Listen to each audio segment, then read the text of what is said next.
Her ploy, developed in tandem with coach Dmitry Zavialov since they began working together last autumn, is a new way of thinking.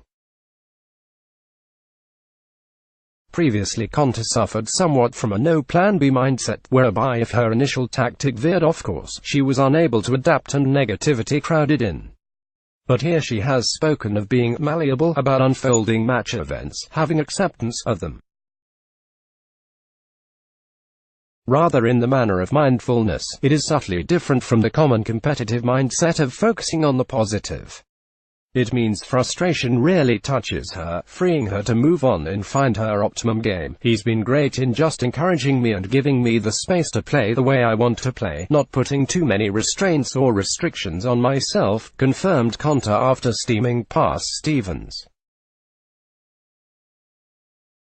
I'm enjoying that self-discovery process of being the player who I want to be, trusting the decisions I make out there.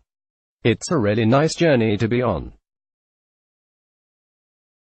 I feel a lot of ownership over it, which is a really nice place to be. Dominance over Stevens to result was plain to see in this, her third 2019 defeat of Stevens.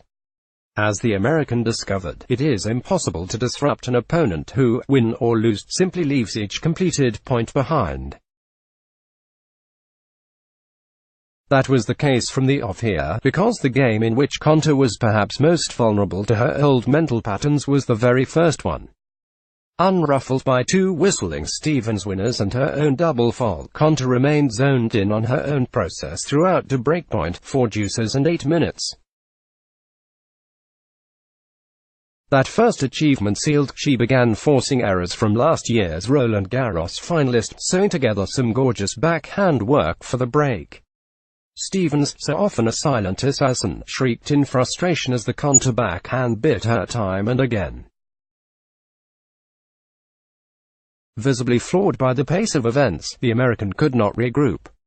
She was rapidly not just a set down, but crucially another break too, as once again Konta hustled her into error. Let's block ads. Why?